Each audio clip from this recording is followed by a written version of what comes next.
te damos graças pela bênção de podermos, mais uma vez, no meio da semana, nos reunirmos em Teu nome, para buscarmos a Tua presença, para orarmos a Ti, só a Ti, em nome de Cristo, no socorro do Espírito Santo, suplicando o Teu favor sobre Tua igreja, sobre Teu povo, sobre cada um dos nossos irmãos que precisam e carecem do Teu cuidado, que a Tua bondade, misericórdia, seja, Senhor Deus, com a Tua igreja, com cada um do Teu povo. Em nome de Jesus nós oramos. Amém. Vamos abrir, irmãos, a palavra de Deus no livro de Hebreus, capítulo 11. Vamos dar continuidade aí ao nosso estudo, né? Hebreus, capítulo 11. Nós vamos ler, irmãos, só o versículo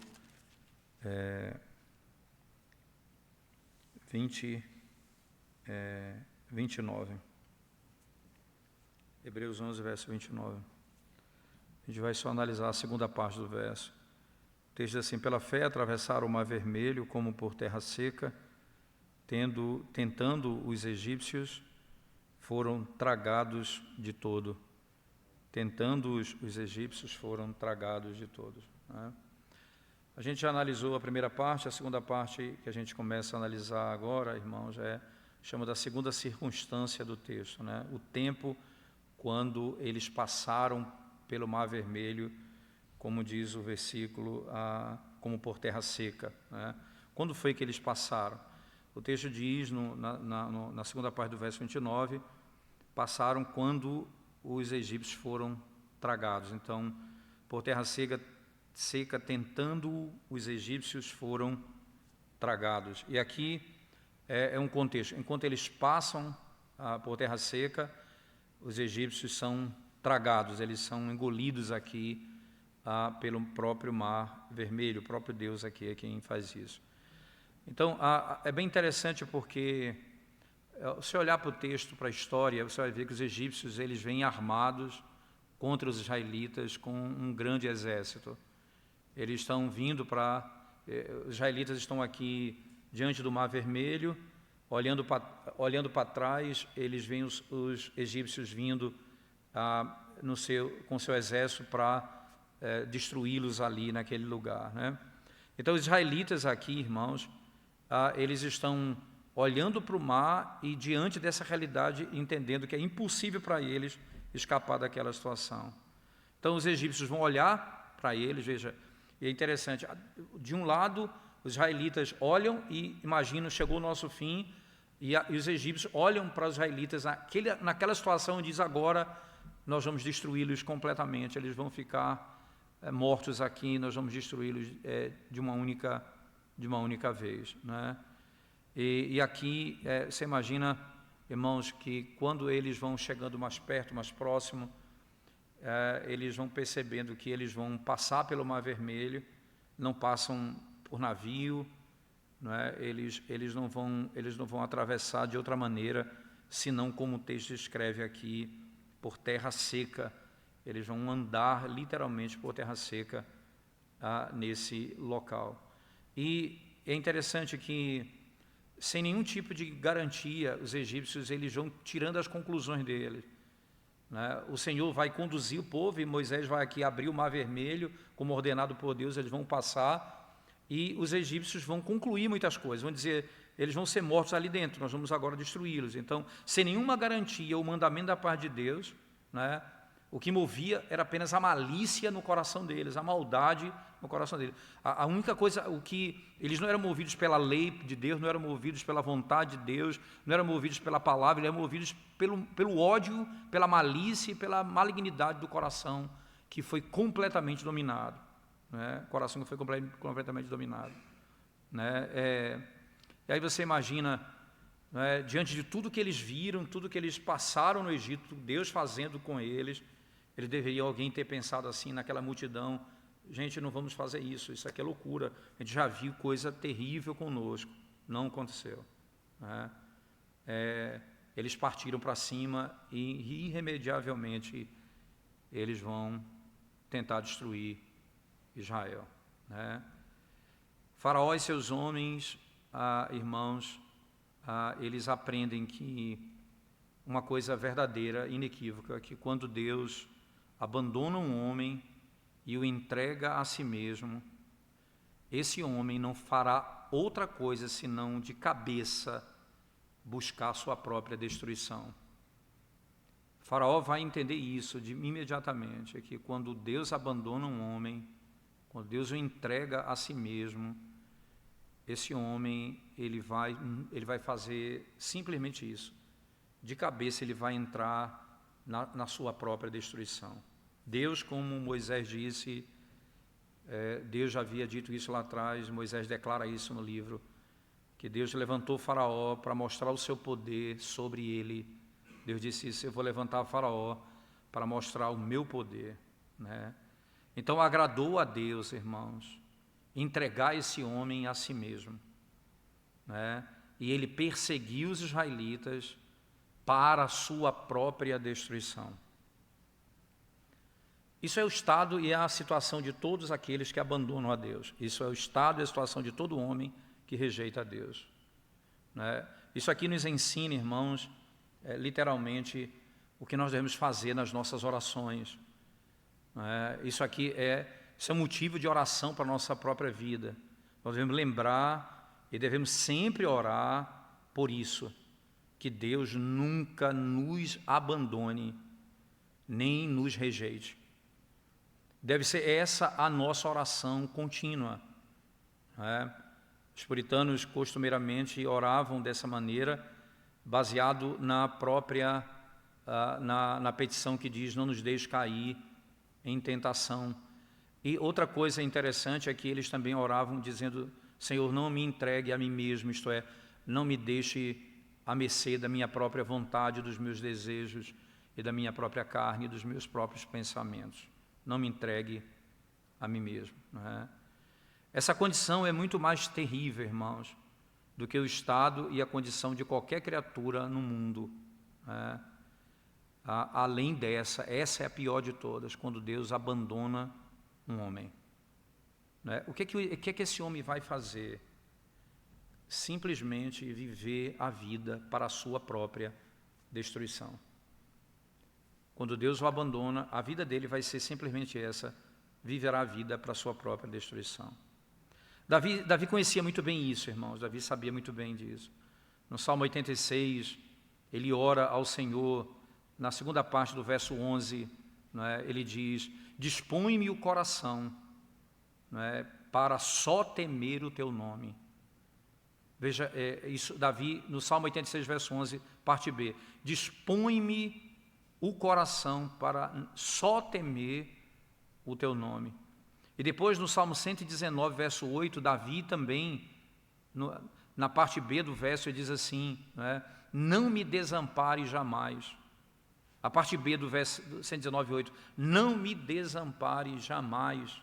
Veja, isso é motivo de oração, isso é motivo de súplica ao Senhor. Não me abandone, Senhor, não me deixe, não vire as costas para mim.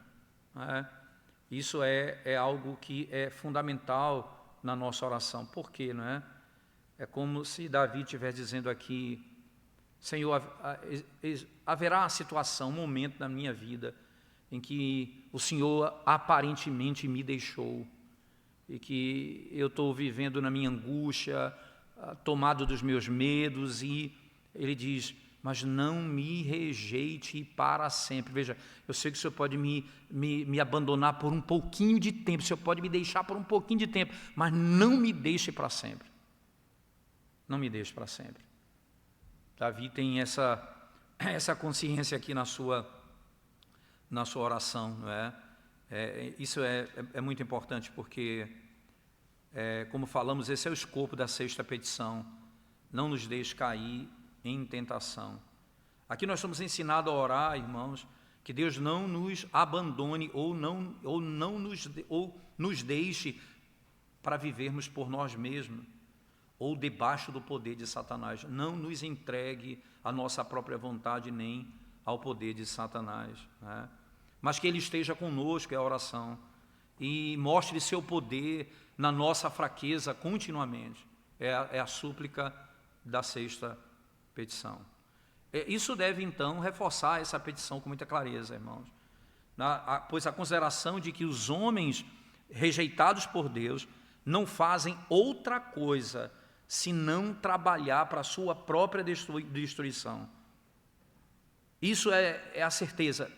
É por isso que se ora a Deus, não faça isso comigo, porque isso me levaria a viver para a minha própria destruição e condenação.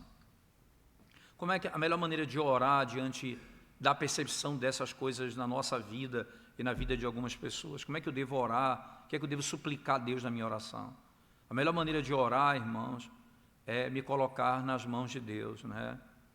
Veja, que pedir ao Senhor, nunca me deixe, esse é o ponto, nunca se aparte de mim, nunca completamente me abandone. E depois, né, isso deve ser lembrado em todos os momentos, que Deus nunca abandonará, preste atenção nisso, irmãos, Deus nunca abandonará nenhum dos seus servos antes que eles primeiro abandonem a Deus. Eu vou repetir, Deus nunca abandonará definitivamente o seu servo, senão somente depois dos servos terem abandonado o próprio Deus, né?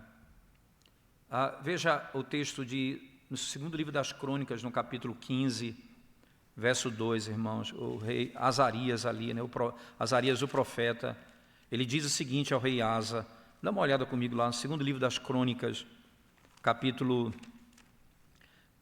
15, versículo 2.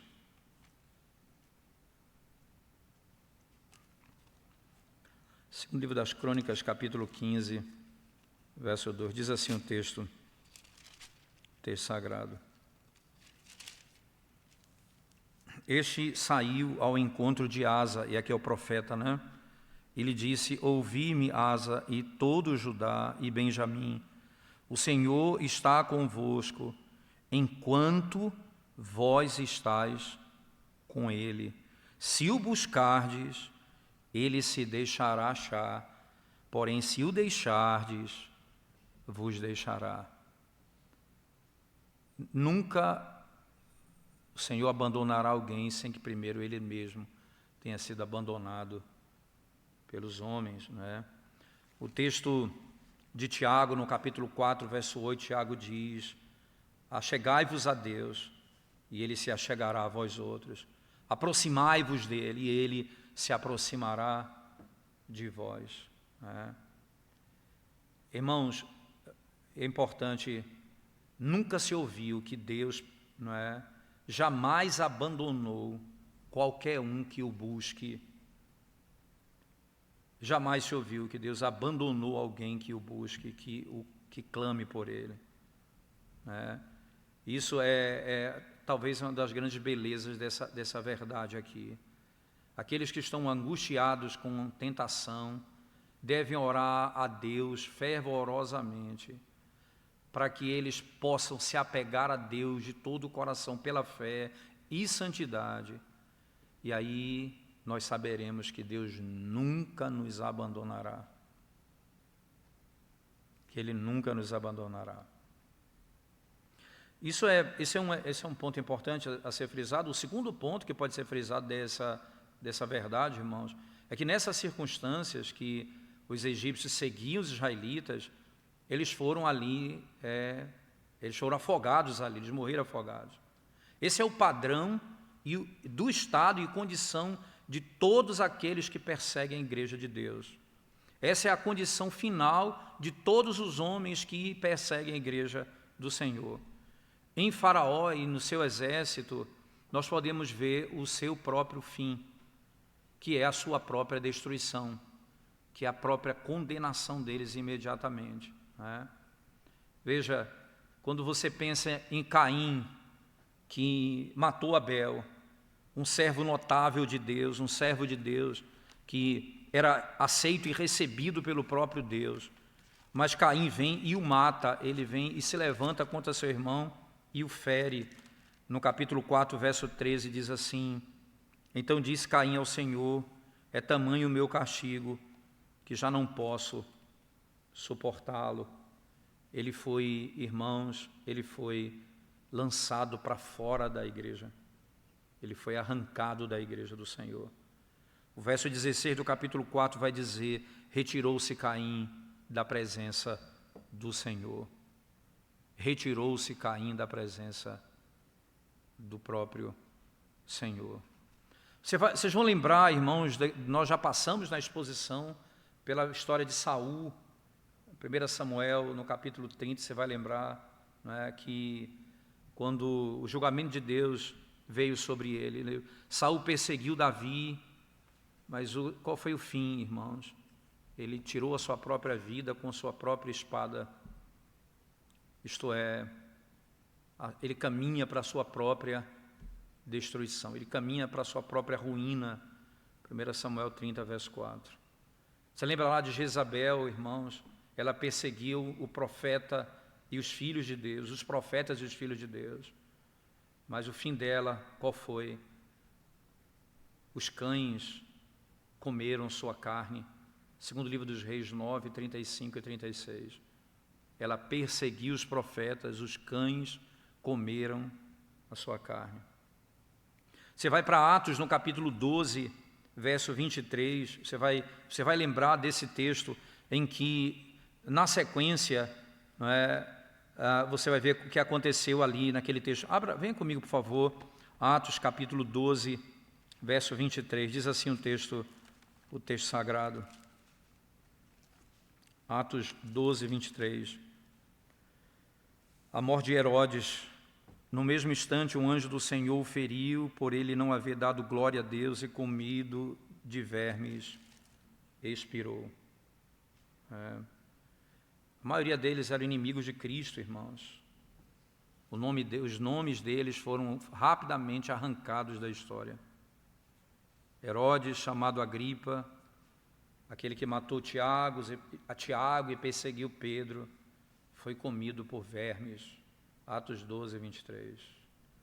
Muitos grandes imperadores na igreja primitiva foram perseguidores, mas morreram desesperadamente. Juliano, irmãos, que ele morreu blasfemando acerca de Cristo. Que coisa impressionante, né? Ele clamou na hora da sua morte. Veja as palavras dele na hora da sua morte: tu venceste, ó Galileu, tu venceste, ó Galileu. A certeza, não é? E um coração que se autodestrói, porque se levanta contra a igreja de Cristo e ele mesmo caminha para a sua própria condenação. Para a sua própria condenação. Quanto mais eles perseguem a igreja, mais eles têm a mão de Deus contra eles para destruí-los e confundi-los. Lembre-se, irmãos, que Cristo deve reinar até que Ele coloque todos os seus inimigos debaixo de seus pés. Assim, a destruição é o fim dos inimigos. Todos estarão debaixo dos seus pés. Todos os inimigos da igreja serão destruídos, pois a mão do Senhor, né, ela será conhecida entre os seus servos, e sua indignação contra os seus inimigos. Isaías 66, verso 14. Você imagina, irmãos, aquele contexto ali, o coração de Faraó e do exército caminhando na direção, vendo a destruição do povo de Deus, e eles estavam caminhando para a própria ruína. Em todo esse fato, em toda essa história, irmãos, dos israelitas, passando pelo Mar Vermelho, não é, indo para a terra prometida, a terra de Canaã, não é? Aqui eu tenho outra coisa interessante, que é o batismo, significado aqui no texto. Passando pelo Mar Vermelho, é isso que, por exemplo, vai ser dito na primeira carta de Paulo aos Coríntios, no capítulo 10. Vamos lá comigo, por favor. O apóstolo Paulo, fazendo menção desse evento, vai dizer isso. Primeira carta de Paulo aos Coríntios, capítulo 10, verso 2, ele diz isso, irmãos, ele diz assim, 1 Coríntios 10, 2. Tendo sido todos batizados, assim na nuvem como no mar, com respeito a Moisés. E veja o verso 1, ora irmãos, não quero que ignoreis que nossos pais estiveram todos sob a nuvem e todos passaram pelo mar, tendo sido todos batizados assim na nuvem como no mar, com respeito a Moisés, né? Então, aqui é uma lembrança, aqui é notável a coisa significada aqui, que é o batismo. Então, o apóstolo Paulo diz isso em 1 Coríntios 10:2. Entretanto, nós devemos lembrar de uma coisa, irmãos. Isso não foi um batismo ordinário, mas extraordinário. Nunca esse batismo foi administrado antes e nem será administrado assim novamente, não é? Pelo que nós podemos saber. O ministro desse batismo era Moisés, um ministro extraordinário.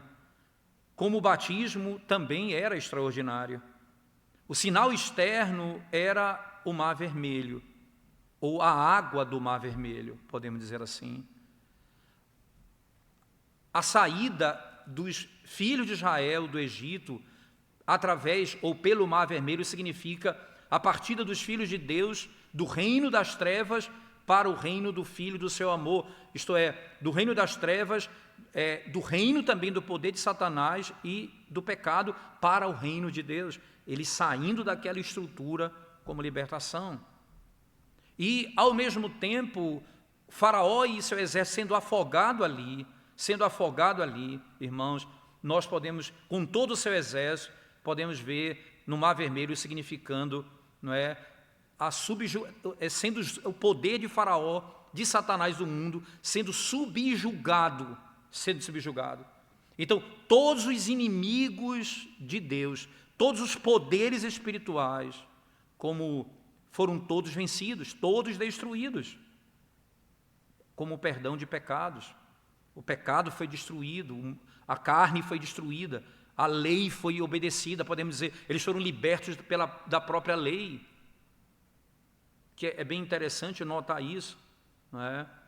Porque a associação que se faz no Novo Testamento de libertação do cativeiro e culto está associada à libertação plena. Então, ele diz lá, por exemplo, em Lucas capítulo 1, versos 74 e 75, ele diz, ora, que o Senhor nos libertou de todos os seus inimigos, para podermos adorá-lo sem temor. Veja, então, a libertação para o serviço, para o culto a Deus. E é isso que vai acontecer aqui. Eles foram libertos pelo Senhor do pecado, do mundo, do diabo. Isso é significado aqui nesse batismo. Literalmente significado aqui nesse batismo. É por isso que Miqueias, no capítulo 7, verso 19, dirá as seguintes palavras, irmãos. Ele subjugará os nossos inimigos e vai lançar os nossos pecados nas profundezas do mar. Ele vai exatamente usar a linguagem da destruição do Mar Vermelho. Os inimigos são destruídos no Mar Vermelho.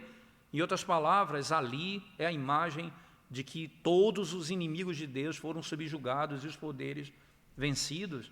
Eles foram batizados, como Paulo diz aqui na primeira carta aos Coríntios, capítulo 10, verso 2. O que nós podemos aprender, irmãos, aqui rapidamente dessa verdade? Primeiro, que o batismo de criança é garantido e ordenado na própria palavra de Deus. Mesmo para aqueles que têm opinião contrária, não há como fugir desse princípio aqui. Aqui nós podemos ver todos os israelitas foram batizados no mar. E dentre eles, irmãos, sem dúvida, muitas crianças passaram pelo batismo. Se alguém disser, mas esse batismo era extraordinário, então não é nenhum fundamento nem base para nosso batismo, alguém pode dizer. É verdade, num certo sentido é verdade. Ele era extraordinário na maneira, irmãos. Mas quando ele associa a passar pelo Mar Vermelho com o batismo, ele está falando, é extraordinário a maneira. Ele não está dizendo que a coisa significada não estava ali. Então você imagina, por exemplo, não é? Podemos dizer que a matéria e a substância e a coisa significada é ordinária. E o fim de tudo, irmãos, é a mesma coisa do nosso batismo. Eles foram purificados de todos os seus inimigos e libertos da morte. E por isso, o batismo de crianças no Mar Vermelho é uma garantia para o batismo de infantes na igreja dos nossos dias. Segunda coisa importante que a gente pode aplicar para a nossa vida, nós devemos aprender outra instrução aqui. Porque, irmãos, assim como os israelitas, eles passaram pelo Mar Vermelho, né, como quem passa pela sepultura, né, indo para a terra prometida de Canaã, nós devemos entender que a forma e o caminho para Canaã espiritual, o reino dos céus, é o caminho em que nós morremos para os nossos próprios pecados. Isso é um ponto importante para ser considerado. Eu queria pensar com vocês um pouco, irmãos. Todos nós aqui confessamos e professamos ser cristãos. Nós ouvimos a palavra de Deus, nós recebemos os sacramentos do Senhor, que são sinais externos para os cristãos, né?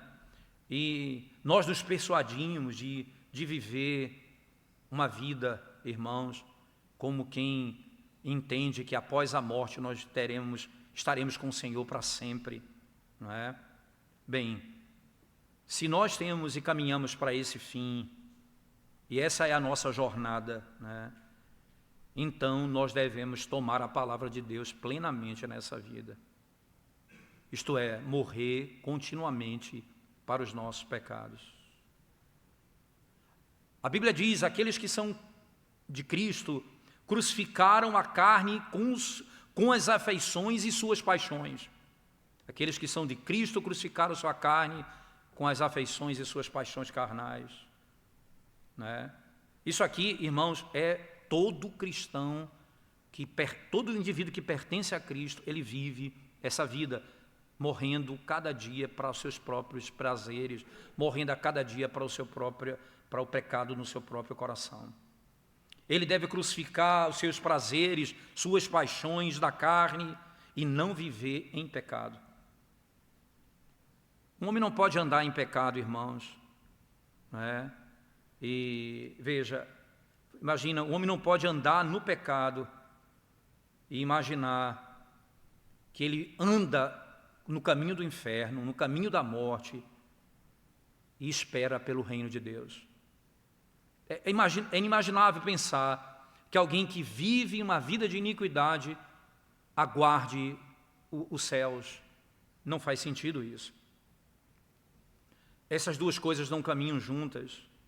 É por isso que Salmo 15 diz: quem habitará no teu santuário, Senhor, o que vive assim, o que anda dessa forma, isto é, o que foi alcançado pela graça de Deus e pelo poder do Evangelho, vive segundo a palavra de Deus. Esses são aqueles que herdarão, habitarão o santuário do Senhor.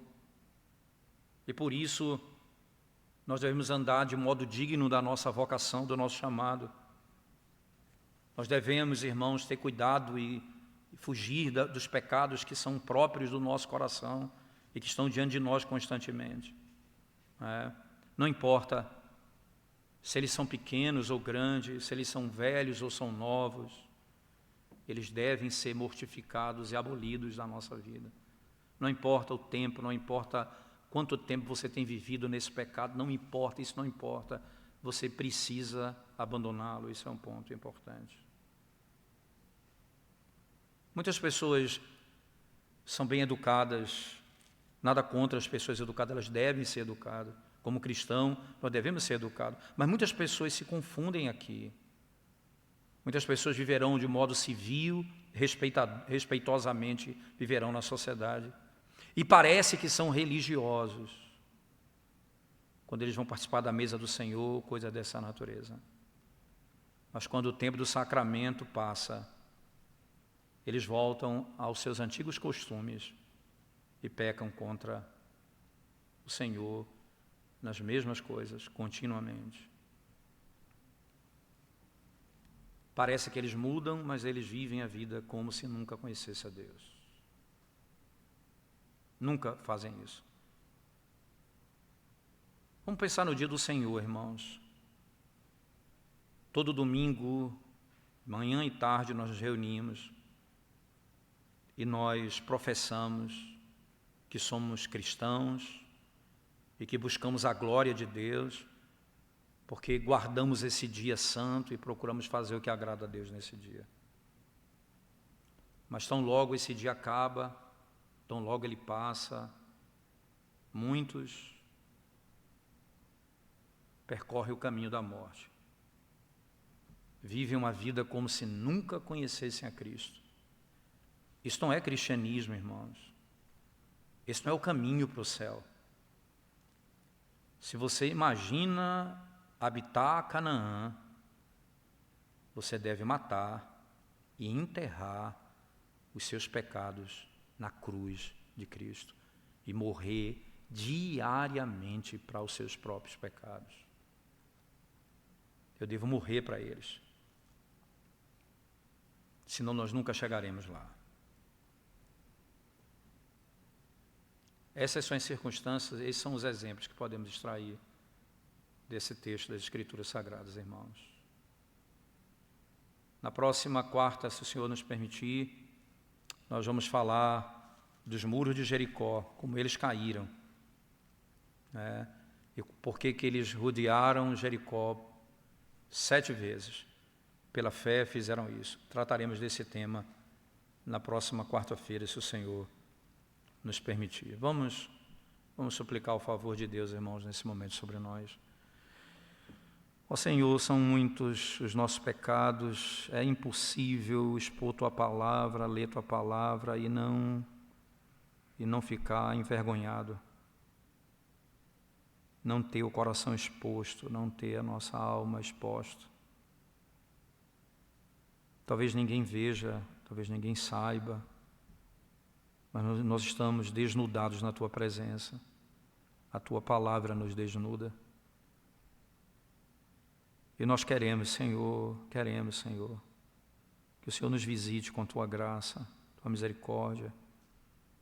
Que o Senhor nos revista de Cristo tão somente, dia após dia. Para amarmos Canaã, porque amamos a Cristo acima de todas as coisas. E queremos viver para Ele, habitar com Ele. Essa promessa Ele fez para todos aqueles que o conhecem e que amam o Senhor. Onde eu estarei, vós estareis comigo também. Viveremos contigo, Senhor. Tu és santíssimo. Faz morrer o nosso pecado na nossa carne, pelo Teu Espírito. É a nossa oração em nome de Jesus. Amém.